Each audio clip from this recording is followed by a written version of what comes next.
without further ado, I think we will begin. Thank you everyone for joining us. This is the first Torah class in this house. So Mazel Tov to the entire Jewish community. This is just the beginning, the ground floor. Soon we'll be upstairs with more space, more comfort, and lots of wonderful celebrations, classes, and all kinds of things together. Thank you, Mushki, for the delicious cookies. I'm sorry that we don't have a way to share the cookies. This is we always have to have some incentive for people to actually come in person. So it's going to be the cookies. From the browser. Now is the time to take the cookies out of your cabinet and join us. So I guess we should ask it.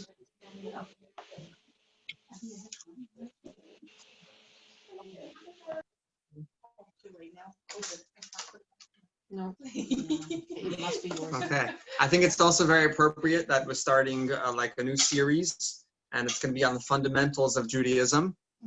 So I think that's appropriate that we're starting in a new place, a new series, something really, really important. I should say many important topics. Tonight we're going to start with one, and this is very exciting. So thank you everyone for coming. And I prepared some pieces of text that we're going to look at. I prepared some talking points, but of course it's okay to ask any question that you might think of. Either we'll answer it right away, or if it's a completely different subject, we'll maybe save it for the end, but all questions are acceptable. The only unacceptable question is the one not asked. Ooh. Rafi, all questions, you can start writing them down. So we're going to start with an exercise. So if you take out a pen, you could flip over your paper. I would like you to think for a moment, if I gave you 10,000 kroner right now at this moment, what would you like to do with that money? 10,000 kroner, what would you like to do with that money? Just jot it down on a piece of paper in front of you.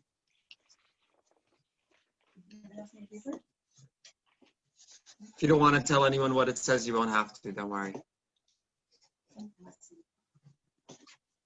Should say 10 million, it's like 10,000. It's In Iceland, it's not like that. That's true. We can up it to 20,000. All right. Okay. A good negotiator. Do we have to write it because there's more questions, or What's that again? there's more questions coming, so I write it so I don't forget the answer? It's just going to be, I think we're going to reference it towards the end of the class again. So, it's not super important, but I think it's fun. And I think it'll be interesting for us to look at what we wrote. Perhaps we'll try it. If it doesn't work, we won't do it next time. Okay. So on the next line, I'd like you to think for a moment, what would you do with the same money, but this time something that you find meaningful? Okay. So think what's perhaps the most meaningful thing that you could do with 20,000 kroner. Can it be the same? Yeah, if that was your first thought, if your first thought was something meaningful, then it could be the same. But I think on the second line should be maybe the most meaningful thing that you could think of at this moment that you could do with 20,000 kroner.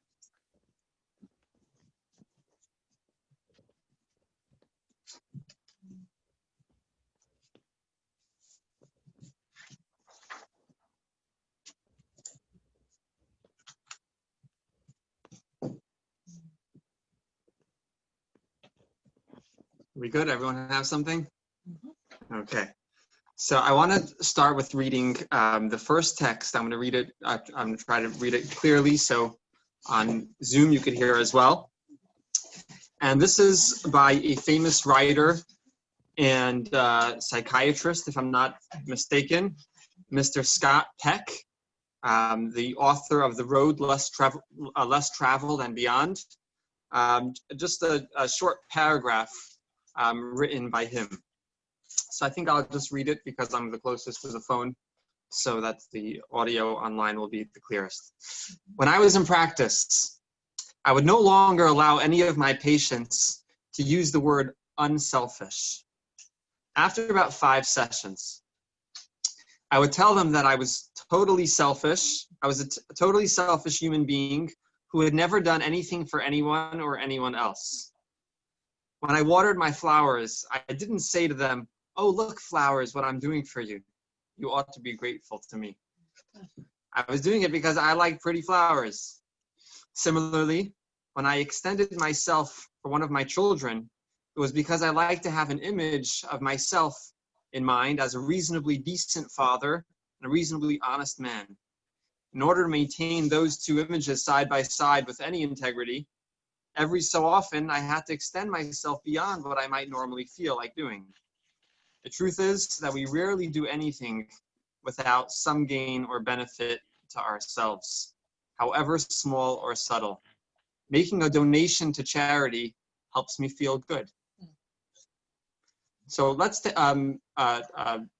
a moment for a second and let's see to what degree do you agree or disagree with Mr. Scott Peck? Anybody want to offer their thoughts? Sure. I can, from a philosophical point of view, I guess, agree with it completely because it's absolutely true from that viewpoint. Like, we don't do things just because we're doing good. It helps us in some way, especially giving to charity.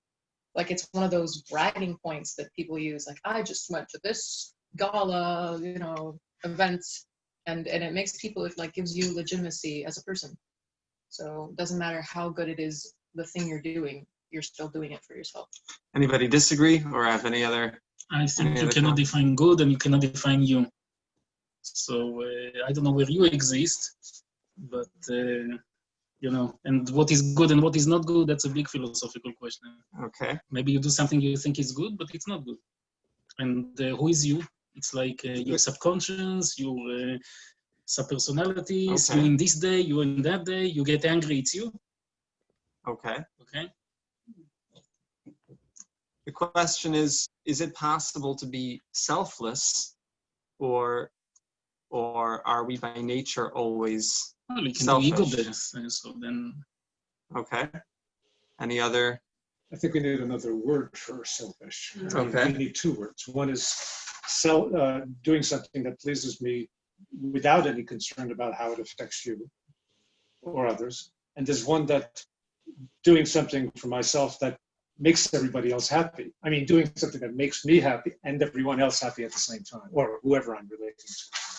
So, there is a difference. Okay. But in many times, I think in many cases, you're doing nice to other people or make everybody else happy because you like to please and you want them to be happy, or if you're really not a nice guy, you just want to stay out of jail. But in essence, if you boils down to Yeah, but one is without regard for anyone else. I can take your money, and I'll be happy about that if I'm if I have criminal intent and give it care.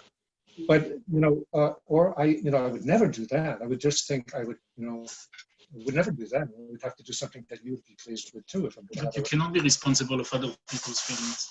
Yes, you can be. I could be. At least I could affect other people's feelings.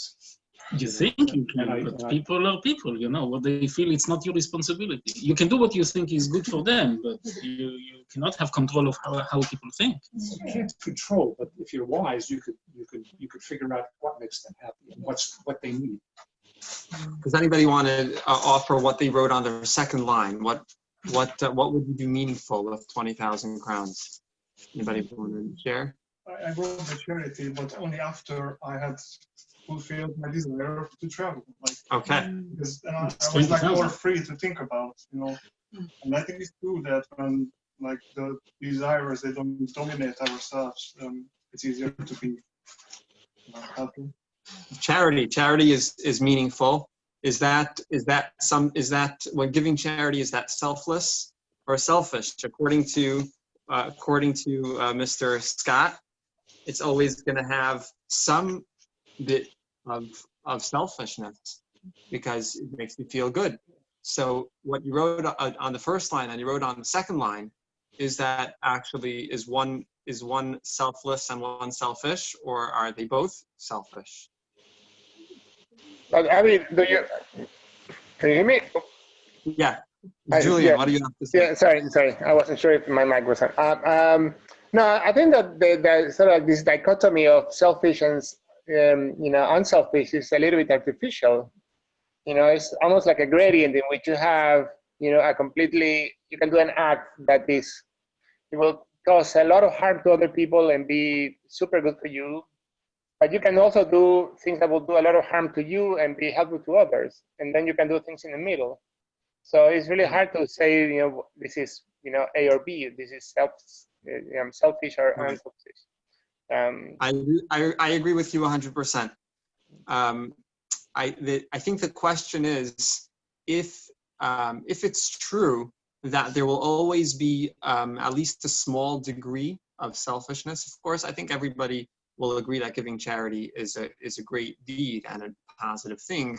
I think what this writer is saying is that there will always be some degree, probably for some people more, some people less. Question is if this is true. Anyone else want to give another example of what you wrote in your second line?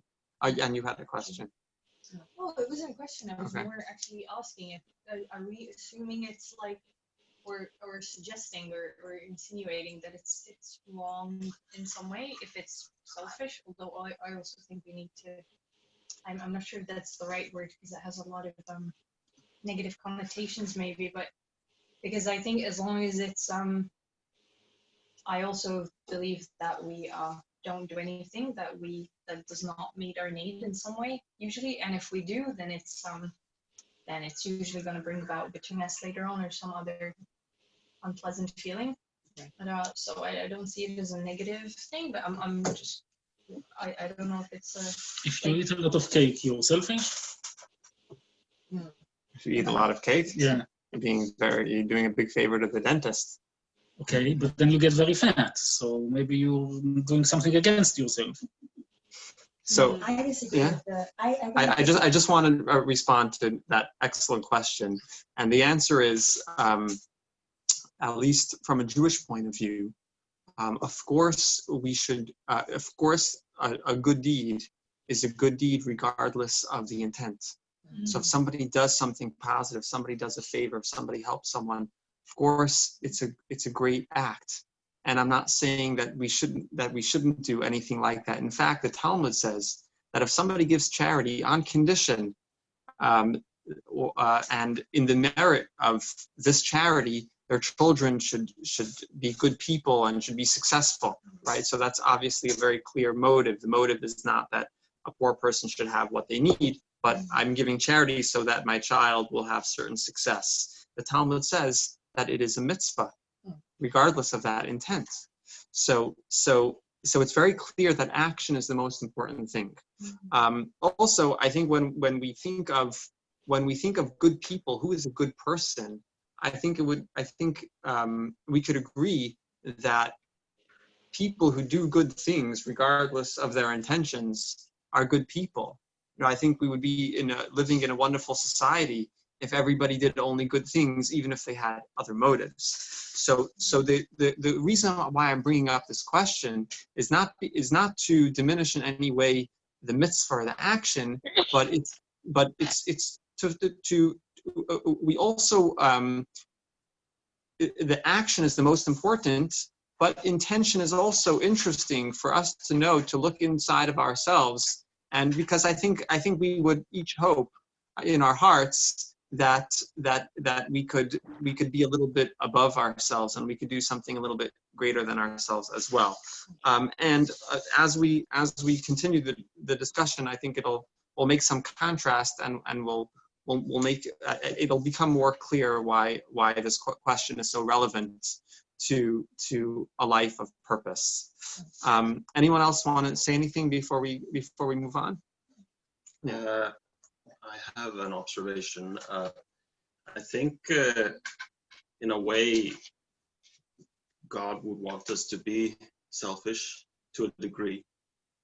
because selfishness can reflect a will to preserve oneself. Okay. So to the degree that you're preserving yourself, I think that's actually within that which God wants you to do, as long as you don't cross any lines of that which is fundamentally prohibited. Okay. That's an Either interesting selfish, perspective. fool, or insane. That's the three options, really. I had one little thought. Yeah. I'm like thinking about it more. I think I kind of disagree with this paragraph because there are some, I think the regular people, good people, it's like for us to really, find that point in ourselves that we're selfless. But there are so many times that we have a selfless moment. We look at like firefighters or, soldiers coming into a very dangerous situation. Sometimes they're actually selfless. I think that's more duty, though. They've signed on for that and they know what they're getting Because into. they have that in them, Right. and they're aware of it. So, I don't know. Rushki believes in people. I believe in people. That's good though, it's positive. Sorry. But I think, yeah. I think this is, he means more of, I think, because I'm familiar with this, I think it sounds a lot to me like what Marshall Rosenberg, I don't know if you guys are familiar with him, NBC Nonviolent Communication, he talks about this as well. It's like on a psychological level, kind of humans are never, like if I'm a firefighter and I'm going in a building on fire to save a baby or whatever, yeah, it looks selfless, but ultimately I'm also doing it because I feel good about it. Like for me to feel in on that level, but obviously, of course, yes, I'm also courageous. And It's another degree. yeah. So like, I think what you're saying is also true. And also he's saying, I think it depends on what level you look at it. It can exist in truth at the same time together. There's an option. How about that? Profound, exactly. Yeah.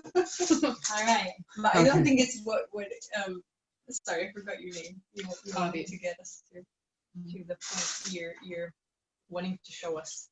It's a discussion as well. Mm-hmm. If somebody came to me and said, Rabbi, do I need Judaism to lead a meaningful life? What would my answer be? No, because you don't need Judaism to find meaning. People find meaning in all different types of things. Just look at the second line on your page.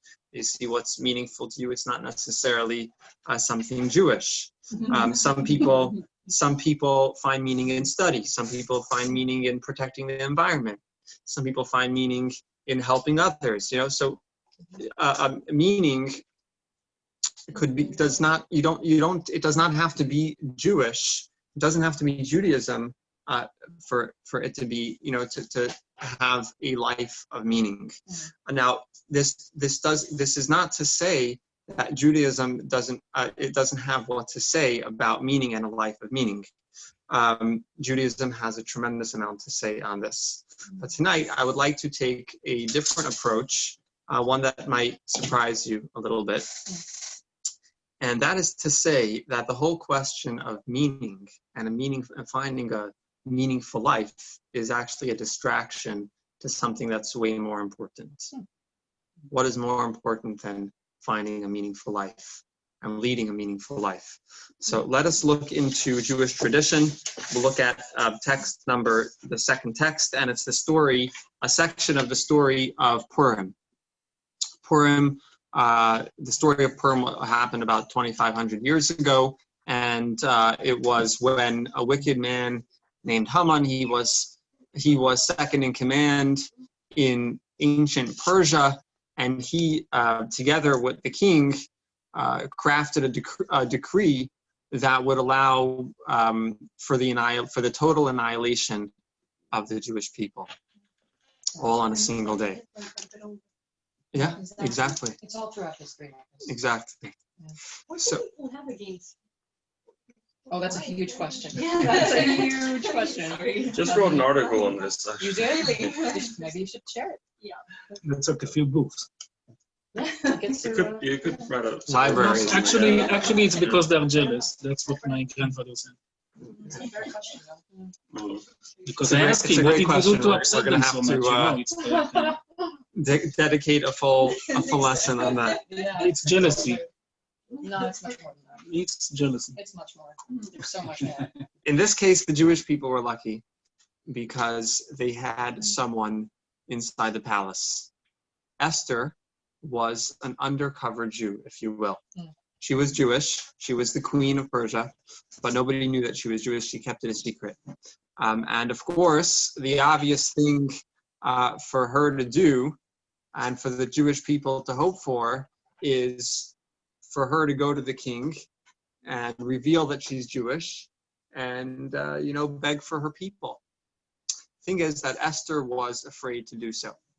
She was afraid because the way it was in Persia in those days, even for the queen, was that you can't just go to the king whenever you want. You need to be summoned. Even the queen herself, she can't, if she would just go to the king without being summoned, then it's up to the king. If the king would stretch out his scepter, then she would be allowed to live. But if he wouldn't stretch out his scepter, that would be an indication that he was not willing to see her or whoever it was, and the person would be executed. So she said, I was not summoned to the king in 30 days. I'm afraid to go, So this text that we're about to read is the conversation between Mordechai, who is the leader of the Jewish people, as well as Esther, Queen Esther's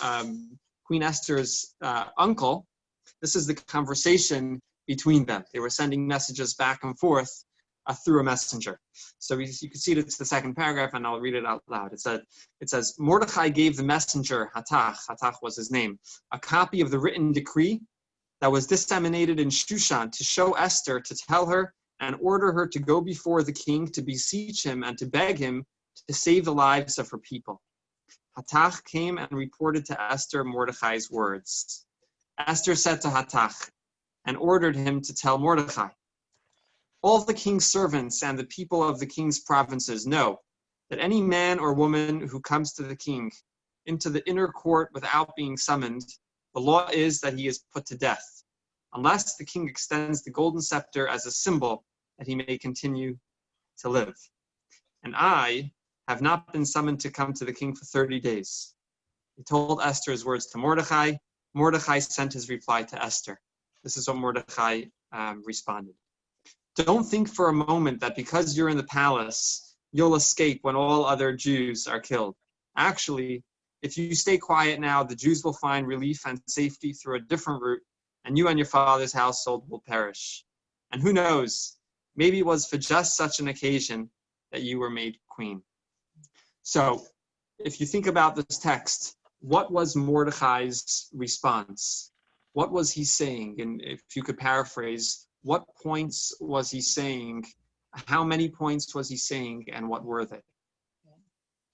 His main point, I think, was don't think that you can be safe and that you're going to save yourself, because that's pretty much what she was saying. I'm going to get killed possibly if I do this.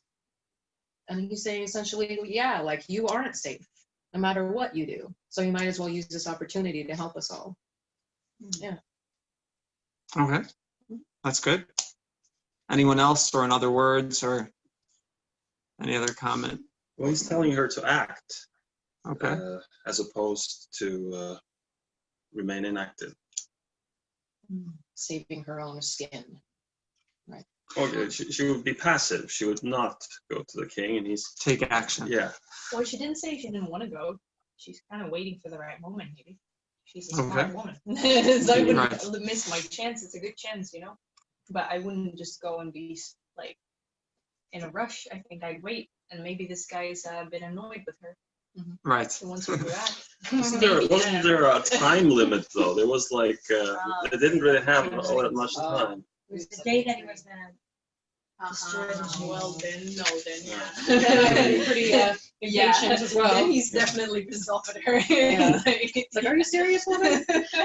Yeah, They were on the same team. Yeah. Well, so she was willing to reveal the reason why she wasn't, why it was dangerous. If she was just thinking about herself, if she was clever, she might have just kept her mouth shut, not said anything, and not done anything.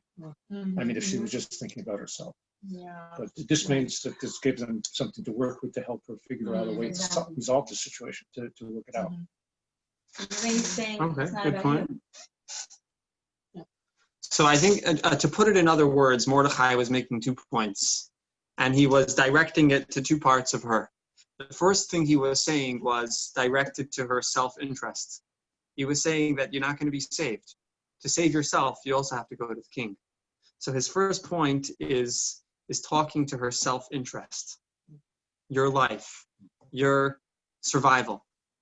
The second point is the point that I want to focus on, is the point of her opportunity and possibly her purpose in this world, the purpose she was created for. And what he's saying is, if you look at the text, maybe it was for just such an occasion that you were made queen. Nobody knows. Nobody knows how things are orchestrated and what God's plan is.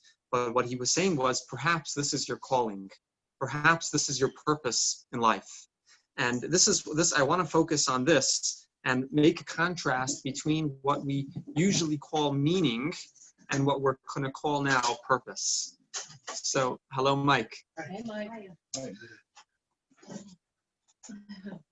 So I don't know, I'll be honest, I didn't check up the exact definition in the dictionary of the word meaning and of the word purpose. But for the sake, if you want, you could, but you don't have to.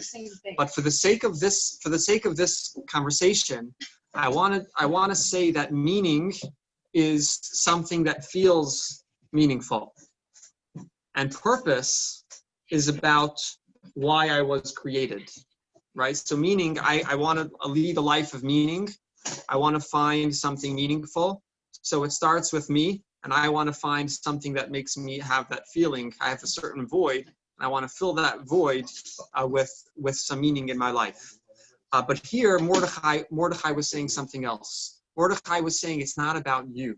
It's not about filling a void and finding meaning in your life. He's saying, perhaps this is your purpose in this world. Perhaps this is your calling. Perhaps this is the reason you were created. Mm-hmm. So this is when we talk about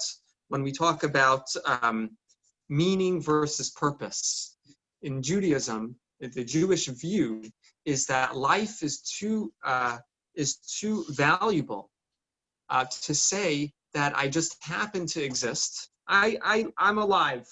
I happen to exist. Now I have a certain void inside of myself. If I just do things for selfish purposes, I'm not going to feel good. There's a certain part of me that wants to do good for others and for the world. So let me find what that might be. Let me find a certain meaning that might fill that void, fill that desire for that meaning. Let me find something that makes me feel like I have a meaningful life. Whereas purpose is completely different. Purpose doesn't start with me. It starts with the purpose. There is a certain purpose. Something has to get done.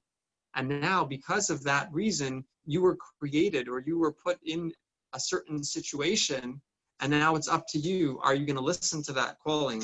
Are you going to follow that opportunity that might be your purpose, or are you going to let it go by? And this is what Mordechai was saying to Esther. First he was talking to her as a person who would naturally think about herself first. So he's saying for you to survive and for you to feel good and to feel right, you should do it.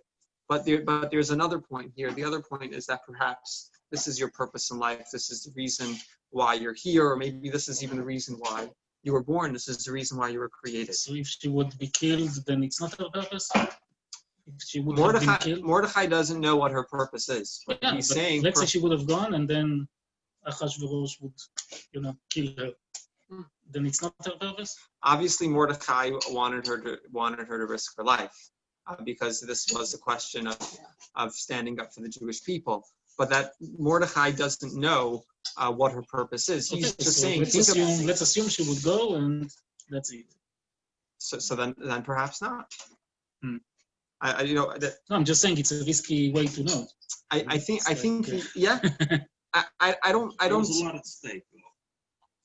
Okay. My idea is not to judge whether this case was in fact her purpose, like her real purpose in this situation, or for being created. I think the idea that I'm trying to share and discuss is that there is something higher than ourselves. There is something deeper, and that's the purpose. So if we could use this definition and this difference, this contrast between meaning and purpose, I would say that meaning starts with me. I'm here, now I need to find something that will make me feel, meaningful. Purpose does not start with you, it starts with the reason, it starts with the purpose, and now you're here to fulfill that purpose. So when we talk about 20,000 kroner that you're going to be given, so if it's a question of meaning, then you'll ask yourself, what should I do with 20,000 kroner? What could I do meaningful? Or what could I do with it? Or what could I do meaningful with this money? That's if it's about meaning. That's if it's about me. But if it's about purpose, the question is completely different. The question is, why do I have this money? Why was I given this money? What purpose is there in this that I'm supposed to fulfill, or that I could fulfill? So when you think about meaning, it starts with yourself. I have something, let me see what I could do. But when you're thinking about purpose, all of a sudden your perspective changes, and now you're not thinking about what could I do, but why am I in this situation? Why do I have this opportunity? Is this a special opportunity? Is this something that could have a major impact? Could help someone else? Why do I have this money? Or why do I live in this city? Or why am I in this relationship? Or why do I have this job? Whatever it might be in your life, there's always these two questions, these two perspectives. Either I could say, I have a good job. Now, what could I do with the money that I make? Or what could I do with my time off or my time on the job? But if you're thinking more from the purpose perspective, you could think to yourself differently. You could think to yourself, why is it that I'm so lucky to be in this situation? Or what is being expected of me, if you will? Why do I have a certain challenge?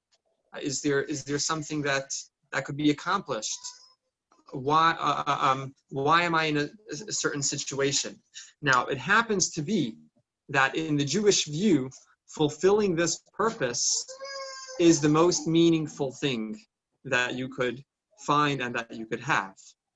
But the key is that it's a byproduct, right? So if you're starting from meaning, so it's about you and you find meaning. But if it's about purpose, then fulfilling that purpose is the most meaningful thing, but you're coming at it from the other side, and the meaning that you'll find and the good feeling that you'll feel is a byproduct. So you can kind of find a meaning by fulfilling your purpose. Exactly. So to talk about Jewish survival, I think everybody agrees that that's miraculous. We were just talking before how in every single generation, there's always someone attacking the Jews. And Jewish survival, you could have two perspectives. You could say, hey, we survived another generation. Let's party. What could we do? Let's have fun. Let's do something. The other perspective would be, we survived. Why did we survive? There must be something that there must be some purpose. There must be some reason, and there must be some achievement that we could achieve, or there must be some purpose for the survival. So you always have these two perspectives, starting from yourself or starting from the purpose. Any comments about that? I think you might have had this question. What's that? Good spies? Good spies, like Esther. Yeah. I don't know what she ended up doing in the end. But So in the end, she actually went yeah. to the king. She risked her life. Yeah. That was not before she called on the entire Jewish community to fast and pray on her behalf. After 3 days, she went to the king, and in the end, the king was happy to see her. And she called for a dinner together with Haman, and then a second dinner. And then finally, she broke the news that she was Jewish. And from there, everything only continued to get better and better. And of course, the Jewish people were saved. And today, Purim is a holiday. All right. And It's only Jewish on the We all first day. dress up. and hooray for women. I want to talk about human rights for a moment. Human rights, okay? I'd like to look at the next text and see the difference between the United Nations Declaration on Human Rights and the Torah in the Ten Commandments, okay? Let's look at the difference. So you could see, we'll first read one of the Ten Commandments in the book of Shemos, in the book of Exodus, and we'll just read 4 short words. It says, "You shall not murder." In Hebrew, it's certain. Exactly. Lo tirtzach, 2 words. You shall not murder. What does the United Nations Declaration of Human Rights say? Article number 3. Everyone has the right to life, liberty, and security of person. What are the similarities between these two, and what are the differences? Anybody could point that out, please? I'm seeing actually much more difference rather than similarity. Okay, what's the difference? The difference is that one is a command, and the other just says, "Well, you have this right," which doesn't necessarily mean. Yeah, well, it also doesn't say there's any sort of like command for that to be enacted. Okay. Like, you have the right, but who's going to enforce it? The UN. Right? Whereas the first one, you're saying you shall not murder because God is telling you, you better not do it. So there's kind of like a little bit of a hidden thing there saying like, if you do this, you're in trouble with God. So you think God is more powerful than the UN? Absolutely. What do you mean? 100%. Yes, Julia. I think actually they're quite similar. I mean, the commandment is a commandment. It's basically an order or not order, but a rule that tells you what you are not supposed to do. The UN Declaration of Human Rights, what it does is establish a legal framework. So the states creates the rules that tell people that what they should and should not do. So if you are a nation and you sign up on the Declaration of Human Rights, then you are supposed to establish rules and put up laws so people will not kill each other and will not, imprison other people illegally and so forth. So basically, but they're going from the different ways, right? So one is telling you what you should do personally, and the other one is telling what governments should do to enforce or to make people do basically the same kind of things. Right. So what I think I hear you saying is that essentially they're exactly the same thing. In the end, everyone is supposed to live and not murder. So essentially, it's the same thing. Right. This is a- Good point. You Paul shall says- not- you shall not murder. Why? Because it's wrong. Okay. And then everyone has the right to life, liberty, and security of person because it could, if you try to deny that right, you're doing the wrong thing. So it's just Okay. do it. That's straight thinking. That's good. They're not shall not murder. You can still have slaves. Huh? It's like it doesn't say you can't have slaves. Now we're talking about No, but because everyone has the life, liberty, and security. So liberty, it means you cannot have slaves. Okay. Good question. Yeah. I think there is more like in this case, the United Nations Declaration has like the statement has more in it, right? Than especially the Torah also has more in it than More, yeah, just do exactly. not murder. Just these two statements compared. Right. Fair enough. Yes. Also, as far as I understand, the commandment not to murder does not include, for instance, somebody who has been sentenced to death by a court of law. Okay. So in that case, after a judicial process, the conclusion is reached that that person actually doesn't have a right to live for something that they did. And you're saying that the UN does not recognize capital punishment. Well, this clause doesn't refer to any sort of definition of, well, it doesn't refer to murder per se, and it doesn't really have necessarily, the UN doesn't necessarily have the same definition of murder as the Torah does. Right. I would like to suggest that there is, in fact, a fundamental difference between the Torah's commandment, do not murder, and the Human Rights Declaration that everyone has the right to life. And that difference is that one is a language of rights and one is a language of responsibilities. So the Torah always speaks with the language of responsibilities. When it talks about an employer and an employee, it's talking about the employer's responsibility for the employee. When it talks about marriage, it talks about a man's responsibility for his wife and a woman's responsibility for her husband, and so on. In all of these different situations and relationships, the Torah always speaks in terms of responsibility, whereas the United Nations speaks about rights, a person's rights. Now, at first, it seems like there's no difference because in the end, they're the same. Everyone has the right to live and everyone has the same responsibility that, but in fact, there are fundamental differences. And I'll give you an example in this case. Imagine you're walking down the street, you're walking down Cybrite, and all of a sudden you see somebody drowning in the water. Well, that's called. The thing is, and you have the opportunity to save them. Now, the thing is that you're rushing to a meeting. You were looking for a new job, and this is your interview, and it's a really great job, and you don't want to,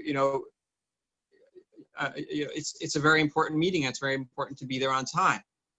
So there's a fundamental difference between rights and responsibilities. If I say that everyone has the right to life, yeah, so the person in the water who's drowning has the right to life, but that doesn't mean, that it's not a mandate on me. That's not a commandment. That's not a law requiring me as an individual to jump into the water, skip my appointment, and save them. Whereas in the Torah's law, saying that you have a responsibility for this person's life, so that is a commandment for you to skip your appointment, jump in, and try to save them. And we see this in the Talmud based on this verse. You could see it on the top of the second column, and I'll read it out loud. How do we know that if you see another drowning in the river, or being dragged by an animal, or attacked by robbers, that you are obligated to intervene? Because it says, you shall not stand by the shedding of your fellow's blood, in the book of Vayikra and the book of Leviticus. So we see see clearly from the Torah, another place in the Torah, not in the Ten Commandments, another place, that you shall not murder doesn't only mean that you shouldn't kill someone else, but it's actually your responsibility for others. So rights versus responsibilities. Everyone would agree that the noble thing to do and perhaps the right thing to do is to jump into the water. But secular law falls short of most people's value system. So the law does not require you to help that person, whereas the Torah goes further. So the Torah is focusing on the responsibility, and secular law is focusing on your rights. Now, to connect the two conversations, what we were talking about before, we're talking about now. If you talk about meaning, and if you think about yourself first, and the conversation starts from yourself as an individual, then the natural position to take is rights. So I'm thinking about me. What are my rights, right? But if you're thinking about purpose, if it doesn't start with you, if it starts with the reason and the purpose why you were created, perhaps you got this job and you're on the way to this interview in order that you should save this person. So you're in this exact place at this exact moment for a special reason, to save that person. So if you're thinking about purpose, then you'll be more inclined to think, what's my responsibility? So if it starts with yourself, I am here, then you think to yourself, what are my rights? But if you're starting with purpose, I'm here for a purpose, then it's that leads to the next point and to the next feeling of my responsibility. If I'm here for a purpose, what is my purpose? What is my responsibility? What is expected of me? Why am I here? What am I supposed to do? Now, this is just one example. This example that we compared between secular law and Jewish law, but there are many examples. This is just an example, and we see the difference between rights and responsibilities. Most of the time, it's the same, but there are fundamental differences as well. Does it apply to Gentiles? It applies to everyone, as far as I understand.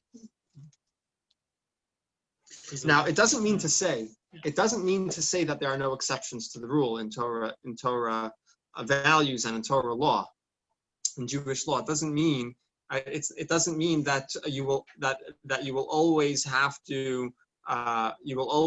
to jump into the situation, even if there are certain risks and certain issues with the situation. Of course there will be exceptions, but that's the key. It's an exception to the rule. It's an exception to the rule. What's the rule? The rule is that it's your responsibility that the other should live. And the person who's in that position is not thinking about what I'm going to get out of it. Ordinarily, the person is not thinking about what I'm going to get out of it. They're thinking, well, what am I going to lose? But what is more important? Right. And so that is unselfish. That is an unselfish act. But if we really can see the whole picture, we understand things from God's point of view, as I understand it, is that we're going to become more God-like as a result of that, and that's going to give us a greater happiness than the job. I think, like we were saying before, that fulfilling your purpose is the most meaningful thing that you could do. No, they say Pikuach Nefesh is only for Jews, no? No. First of all, this is not a question of Pikuach Nefesh. It's a question of, am I required? Am I responsible to? It's Pikuach Nefesh, no? No. Pikuach Nefesh means that. Well, Pikuach Nefesh means that somebody's life is at stake. Yeah. But if I'm walking down the street, it's not my life that's at stake. It's my job opportunity that's at stake. What's that? More than likely, you will also go. Right. No. I understand it. Okay, but that's just an example. And in this example, it could be that Torah law would exempt you from jumping in because who says you have to risk your life to save somebody else? That's not. But we're talking about a situation.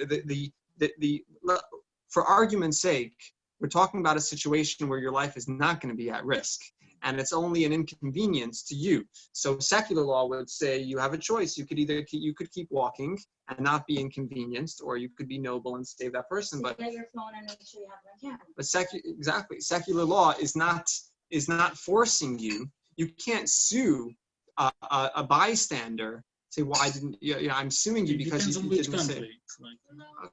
No, It's gonna but force you to save I think what we're saying here is that, for example, if you're walking on a sidewalk and it's freezing and you might also drown, like you're saying, you still have, even though you can't jump in, you still have an obligation to call the police, to call somebody who can get out there with a speedboat and catch this person. Or run to the gas station. Take 5 minutes. Run to the gas station. Get somebody. You call for help. You call for back. Things like that. It's your responsibility to make it happen if you see it. And in other Not Right, isn't that what I necessarily. was saying? Yeah, that's exactly the How is point. it in Iceland? You have a law that you have to help somebody, or it just I think happens? so. No, I think so. Really? Yes, Oh. I think so. I know that in Italy, if there is a car accident and there is a person on the street and you just drive by, Really? you are in charge because your penalty is that you lack to help. Yeah. And That's very wrong. that is a public offense. I know that in the United States, for example, if somebody's trained in CPR and they see somebody who needs CPR, then they're required to help. Otherwise, you lose your license. But as far as I know, there is no law. In other types of situations, you can't sue somebody because they didn't go Or you help. can sue them if they helped you and they didn't help you in a good way. Yeah. Then If you do CPR, and you break their like you ribs, didn't say. then they could sue you for that. Exactly. There's it's really culture to culture, but there are some places in the world where it's actually the culture not to help people. Yeah, like there's videos in like places like China, for instance, where there's like a little child run over and people are just walking by because they don't want to get involved. Or somebody who's like getting abducted in daylight and nobody wants to get involved with that because it could possibly mean that they might, Shot. no, more like it's not part of the culture. You're not supposed to get involved. Well, that's No matter also, how bad it gets. that also could be part of the religion because it has to do with karma. Yeah. It No, could be think it's because that these way, are- otherwise they wouldn't be untouchable. These I are don't think. people that mostly in China, like there's atheism right now. Well, I'm sure it's not only that. There's also karma. Most people I don't really believe what you're believe- saying is true. Yeah, There's also karma. right, but it's culture to culture very different. Just because, most societies would do this doesn't mean that's for everybody. So I read that Rav Ovadia said that you're not allowed to save a non-Jew on Saturday, but because it's a state law, then you will do it. So you're not supposed to. What are you Jewish or Yeah. not? Aaron, you had something to say, Aaron? I don't know. No, there were 2 points. Since I Yeah. very much agree. It can have repercussions if you don't help somebody in need. If there's an accident site, there's somebody who needs help. The police arrive and you have witnesses and somebody says, "Oh, there was somebody here. He just walked away." That could have repercussions. In You Iceland, could yeah. be charged for not Okay. helping. Yeah. And the other thing I took because you were mentioning the China, I remember that video of the little girl. I heard somebody say, "Well, if somebody helps, their responsibility. They have to pay for the care. They're responsible for getting her to the emergency room and pay for everything." And It's even bigger mitzvah. yeah, so if they help, You have to pay for that. they could just point that person. If that person then walks away, and get Yeah. into trouble. There was also a social experiment where they actually like abducted people in front of crowds just to see who would actually get involved. Yeah. Nobody got China? involved, yeah. No, but what you have to do, you have to point at one person in the crowd and say, you have to help me. Because otherwise everyone thinks that the other person will do it. But if you say, no, you're responsible, then that person has to be responsible. That's American Bystander Indians. effect. yeah, American exactly. Indians also do, as you were saying, at least I don't know which tribe or all tribes, but that if you Native save Americans somebody's or life, Indians? that means that you're responsible for that person's life. Because the Indians are different. So imagine you were God. Ooh. You had one opportunity to speak to the people. What would you say? Islam is banned. Jot it down on your paper. You had one opportunity to speak to the people. What would you say To people. Anybody? to the world? Wait, one question. Would they know that it's God definitely talking to them? Yeah. For sure. And everybody would listen. Yes. Okay. Well, so far that hasn't happened. Not everybody. Can I think for a day? What's that? Can I think for a day? You could, if you'd like. Say peace and love, Islam is banned. You're being recorded, Rafi. Facebook, Skype. Anybody want to share what they would say to the world if they were God and had one opportunity? Anybody want to share? Yeah, sure. Oh, As God, right? David will be next. Sorry, I just saw your hand. Yeah. Karen, go ahead. Yeah. So I would tell all the people that I am always watching. So any bad thing that they do against another person, I will know about it forever. Okay. So be good to each other. That's simple. David, Yeah. go ahead. I would tell people to treat others as you would yourself want to be treated. Beautiful. Treat others like you would want to be treated. Anyone else? Yeah, Massimo. I would say care for each other. Care for each other. Beautiful. All the helplings, everybody, including animals. Including everything. Beautiful. Every living being. And environment or nature. Anyone I else? will tell them it was all a hoax. Similar to yours is, and others is you are here for the sake of one another from the position of my filial son or daughter. Very nice. Anyone else? I wrote be kind, and also it's better to be honest sometimes than only be good. Honesty is very good. Because I believe Honesty. Oof. That can be. we can release Breaks a up lot of good relationships. things. That's true. So just around this table, we heard, and on the Zoom, we heard fantastic ideas and very powerful ideas. What did God actually say at Mount Sinai? Because he actually did speak to a few million people all at once. What did he say? So it's a very long paragraph. I'm not going to read the whole thing, but he said the 10 Commandments. What does it say in the 10 Commandments? This was the only time that God, spoke publicly. I hate to break it to you. It's very not inspiring. Don't kill, don't steal, don't be jealous, honor your parents, don't commit adultery.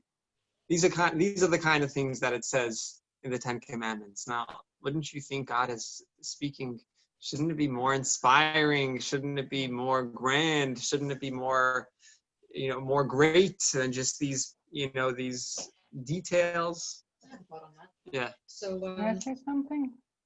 what?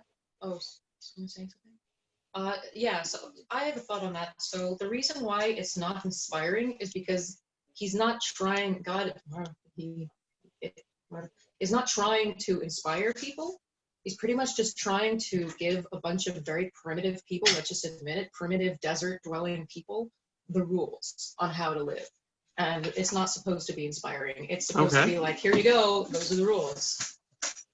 But why didn't talk with everyone? Why had to talk only with the Jewish people? That's where they were at. Yeah. Maybe you couldn't get them all together in one No mountain. Wi-Fi, no. The story goes that he offered the Torah to every nation. That's right. That is right. And the Yeah. Jews are Very the good, last Finner, to be thank you. accepted. Finner had got the answer, at least one of the answers. Now, I should tell you that the Torah is inspiring. The Torah in general is inspiring. Let me just read you one verse. Love your neighbor as yourself. That's pretty inspiring, similar to what some of you said.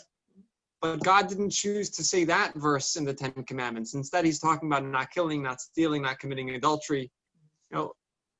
God had some beautiful and good sounding and inspiring and laws like that too. Why did he choose these 10 in the 10 Commandments? I'm sure there are other answers as well, but one answer is that we could only implement principles with details. So you talk about abstract concepts, people fix it to the way it's comfortable for them, and they work it into their way of thinking. But when you put it into specifics, imagine a world where nobody stole. Imagine a world where nobody killed. Imagine a world where nobody cheated on their spouse. So yeah, it's uninspiring, but that's how you could implement a principle effectively by getting involved in the details. It's much easier to talk abstract. It's much easier to talk in inspiration and feel good things, but that's what it is. It's feel good things. So again, if you're thinking about a meaningful life, you're thinking about a meaningful life where it starts with me, then I'll, does this kind of sentence, does this kind of phrase feel good? Is it a feel good sentence? Love everyone. And then when it comes down to it, not the other guy because he's an idiot. But, so when it comes down to the detail, then you might fix it to your personal situation. But when you're talking about a life of purpose, and it's not about you, but it's about getting something done, fulfilling the purpose why you're here, you're more likely to be interested in the detail to actually implement the principle. What is this principle that I'm here for? What is it? I want to know what I should do. So the details are actually very important. So you don't believe it's possible to love everyone? No, the Torah says love everyone as yourself. We just read it, it's in the next book in Leviticus, in Vayikra. The question is why in the 10 Commandments is it not included there? 10 Commandments is coming with its own message. It's saying God is speaking to the people directly. This is a more powerful message perhaps because it's direct. So what did he choose to put in there and why did he choose it? So perhaps he chose these. One possible answer is because he's trying to say it's in the details. It's in the details. It's not just for feel-good things, because it's not it's not about meaning. It's about purpose. It's about purpose. It doesn't start with you. It starts with the reason. It starts with the purpose, and then you will have the greatest feeling of feeling fulfilled and finding that meaning, but starting from the other place, coming more as a byproduct, coming more from a selfless place than a selfish place. So back to the beginning of the class, talking about what's meaningful. What do you find meaningful? And what the doctor felt. Yeah, it could be that what we find meaningful has some other agenda and some other feeling of I want, it's going to make me feel good, and it's okay. It's okay because action is the most important thing. But if it's the purpose, then we could be sure that even though it's going to feel very good, but if it's not starting with you, if it's starting with a purpose, then you could be sure that that it's not selfish. So again, it's not to say that you shouldn't do something if it's coming from a selfish place. And it's not to say that you shouldn't do something if it feels like you're doing it for the ego. On the contrary, you should do it, and you should do it even more, and you should teach others to do the same. But we're focusing on, we're talking about a life of purpose where it doesn't start with you, it starts with something greater than yourself. And then the questions that you ask are different questions. You're not asking, what could I do with this? You're saying, why do I have this? Why do I have this? What is expected of me? And what is my calling in this world? What is my mission here? So we talked about meaning versus purpose. We talked about rights versus responsibilities, which is a result of how you think, meaning or purpose. And we also talked about abstract versus detail. Abstract concept or a specific detail. Now, I would like to share how these 3 points express themselves in a specific mitzvah. Right? We're talking so much about detail. We're talking so much about details as opposed to abstract. So let's apply all of this to a very specific mitzvah, very specific good deed, commandment in the Torah, and we're going to be the commandment. It's going to be the mitzvah of charity. Okay. Now, how would you define ownership in just a few words? How would you define ownership? You cannot own anything. Okay, that's not ownership. Okay, let me be very, very basic here. Yeah, one sentence. Sure. Ownership is an object or something that you possess only to yourself, that nobody else has access to. Okay. They can ask for it, borrow it, but it's still yours. Anyone else? One sentence. So the definition of ownership. It's the right to own something. Perfect. I have the right over this property, whatever type of property it is. I have rights over it. Okay? I think Karen said the same thing, just in other words, but this is a little bit more It's maybe a concise. state legal right, but it's all atoms and molecules. Right? Okay? Well, something you We're can, not going that deep yet. like, you'd prefer to have something to demonstrate your ownership with, like a legal document, Okay, something like that. but that's a proof. Yeah, That's a proof. That's a proof of ownership. Yeah, it's. But actually ownership, the way I think it's usually defined is, I think exactly the way Massimo said it, and I think what all of us think, but just to get the words, I have the right over X. I have rights over X. No, it can be patented. You have the rights, so somebody else will not do it. If you have a patent So to you make could say this I have the rights over this. so you have the over right to prevent other people. this intellectual property. I have rights over this intellectual No, you have the property. right to prevent others from using it. Uh-huh. And they have to pay. Okay. Okay. Basically, it means you pay money for it. The thing is that after this conversation, that shouldn't be our definition. Our definition shouldn't be I have rights over this property. The definition should be I am responsible for this property. So rights means, yeah, I can do whatever I want. Responsibility means then I'm responsible for it. And now it's up to me to find the purpose, to find the purpose. I'm responsible for this, and I'm responsible to realize the purpose of this. A little further. Yeah. In order to, once we behave responsibly, I think the qualification for ownership is if I want to call you my friend, I have to love you. Okay. And then I can say, you're my friend. That's, I think, I don't think anybody owns, I think God owns the earth. We can say, well, we can take ownership of it because we have a contract or something, but if we're loving God, then we're not going to hoard everything. We're not going to. True ownership, I think, or at least from God's point of view, I believe is the one who loves the most, and I mean is in a position to delegate, perhaps. Okay. So I'm talking about charity for a moment. Charity is a very special mitzvah, but it's actually a mistranslation. It's a mistranslation because the Hebrew word, what's the Hebrew word? Tzedakah. Tzedakah is justice. Everyone translates it as charity, but that's a mistranslation. Tzedakah comes from the word tzedek, which means justice. What's the difference between charity and justice? Charity is about me. I will choose to be kind to someone else. But that's not what tzedakah is. Tzedakah is justice. Ask yourself, why did God not give my neighbor enough money? Why did God make him poor? The answer is that God did not make him poor. God provided for him through you.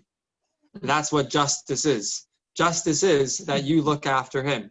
So God made you responsible for more money to use it for a good reason. So in the Jewish view, wealth is supposed to, in a certain way, be seen as a dinner party, if you will. You're given the serving plate. It doesn't mean that it's all for you to consume. You're supposed to take as much as you would like, as much as you should take, but you're also supposed to share it with others. And that's charity in the Torah's view. It's justice. God provided. You're the agent, and you're responsible for your neighbor, for your friend. Which is why I think the chosen people are chosen. Okay. So to use the terminology that we've been using, there is a purpose in this money. There's a purpose in it. Now, it's challenging. It's not that you think of when you get a plate of chicken, it's easy to take one piece of chicken and give away everything else. When it comes to money, of course, it's challenging to part with your hard-earned money. Now, it's not to say that everyone has to have the same amount of money. I'm not suggesting that. I'm suggesting that money that you have in the Torah view is not only for you. It's for you to share. Now you have choices about how much to share and who to share with and things like that. But you have a certain purpose, and the money that you have, there's a certain purpose for this money, and you have the responsibility over it.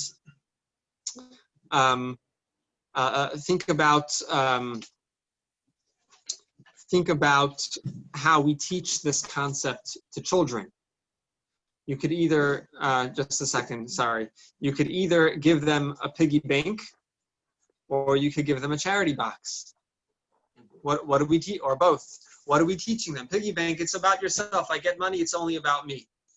But a charity box, you're teaching a child from a very young age that your money is yours, but it's not only for you, it's also to share.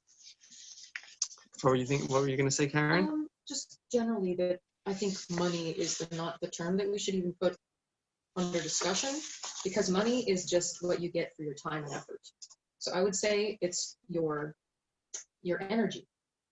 Your energy. And by the way, charity, you're 100% correct, is not only with money. It could be with time. It could be with anything. Someone who doesn't have extra money, is not necessarily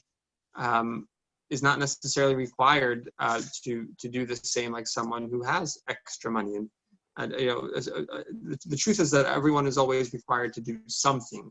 But beyond that, there are many ways to do charity with time and with. Right, because like a lot of the issues of the world, we're throwing money at all kinds of causes, and it doesn't really solve the underlying problem. Right. Just to throw money at something that's not good We have enough. some good examples with this. For the making of the Jewish Center, we have the head designer, and we had everything else. I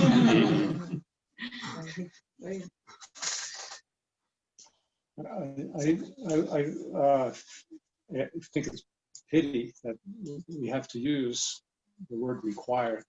I think this is something that should come naturally, that the guy that was walking by and he saw the person drowning shouldn't have to think twice about what he has to do. That's very noble. The water is cold, So we talked a lot about abstract versus detail. So the Torah gets even more detailed than this, and it's the last sentence, the last paragraph on our sheets, and it's the code of Jewish law. Shulchan Aruch kind of talks about what the responsibility for charity is, and don't fall off your chair. The proper amount to give. If one can afford it, one should give to the poor as much as they need. If one cannot afford this, then to give up to 20% of one's income is the ideal mitzvah. 10% is the average way to fulfill this mitzvah. Less than that is considered, less nice. It's net or gross?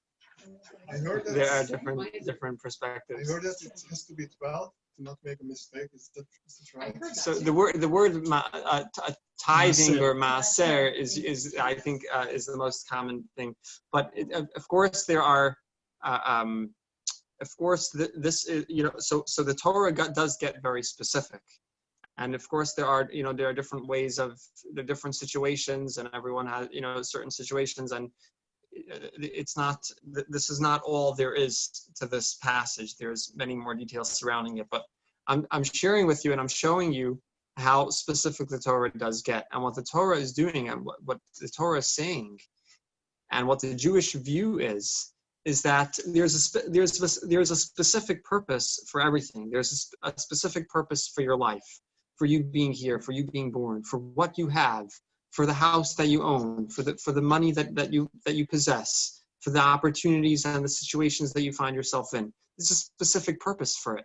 And if you think, if it's starting with you, that it's a feel-good thing, but if it starts with the purpose, then you will have the ultimate a life of meaning, a life of purpose.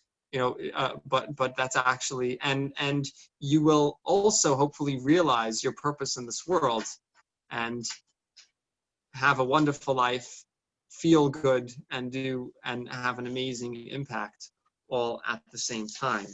Now, one more thing I was thinking.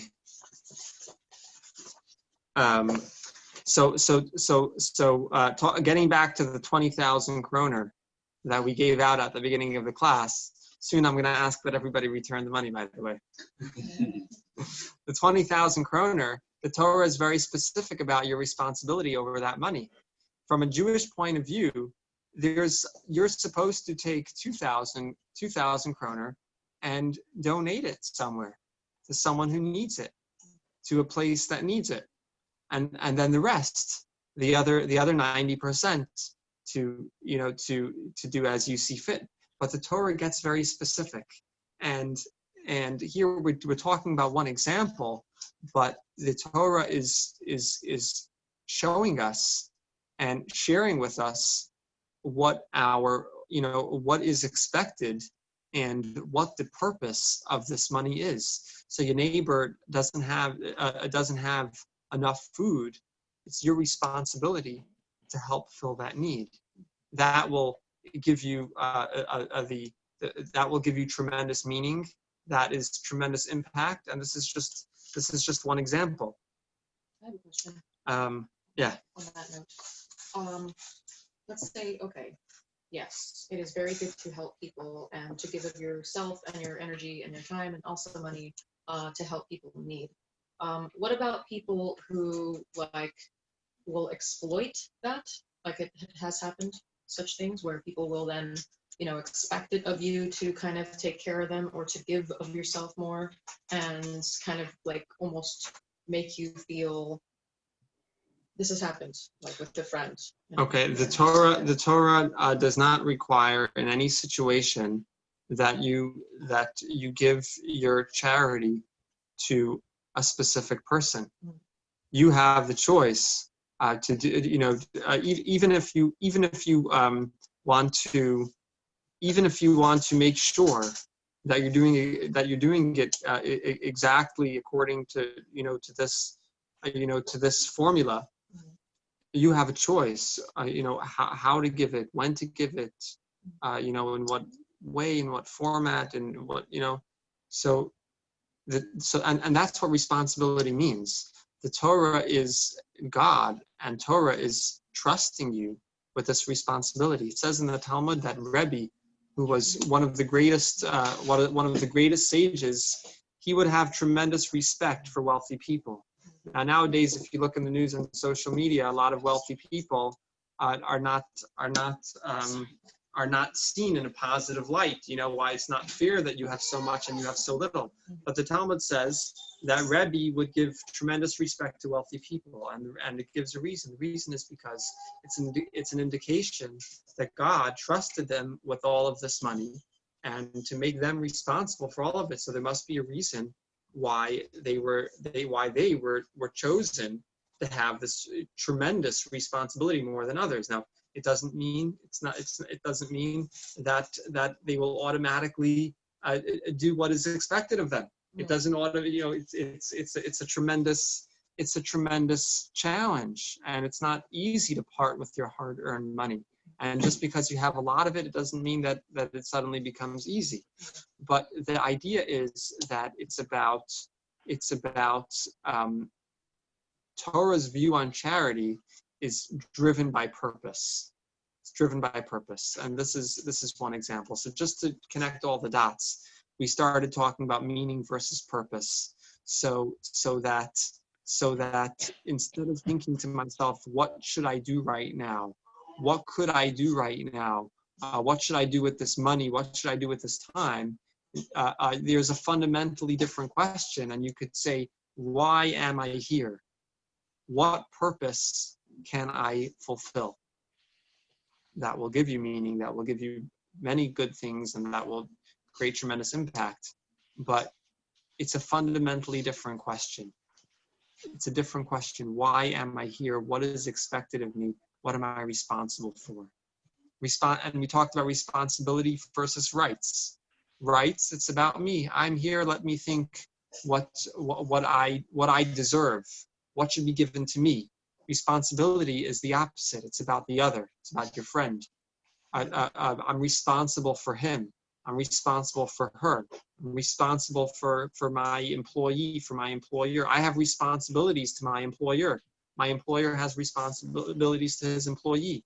Spouses have responsibilities to each other. It's not, you could say, what are my rights? What are my rights as a husband? What do I, how much money is rightfully mine? You know, how much lunchtime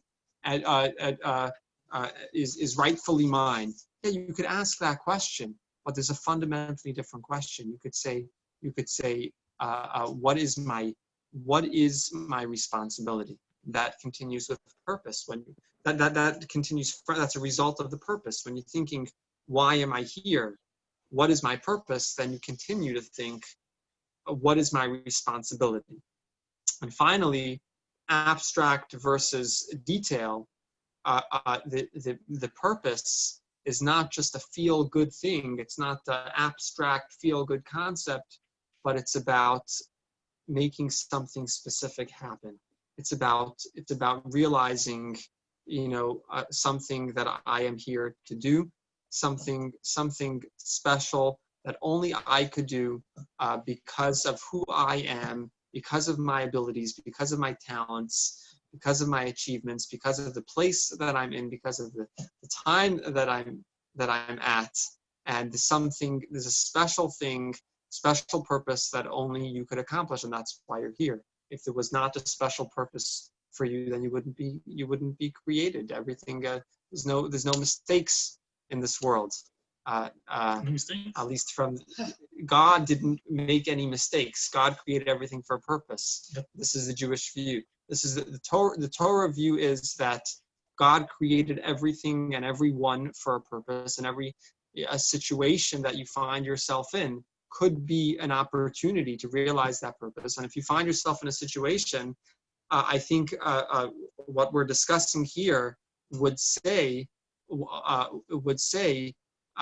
know, what is it that I could contribute with my set of talents, with my character? What could I contribute in this situation, in this time?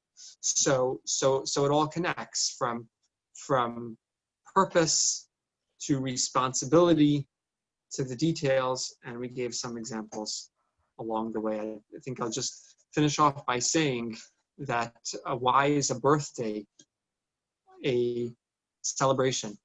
You're only getting older. Your life is getting short. You know, you have less time to live. What's so exciting? And the answer is because a birthday is celebrating your existence. It's saying that you are here for a reason, and there's something that only you could accomplish, and there's a purpose that only you could fulfill, and that's why you're here. Can I say one thing? Please. I'm teaching. I'm a teacher in Iceland, so I actually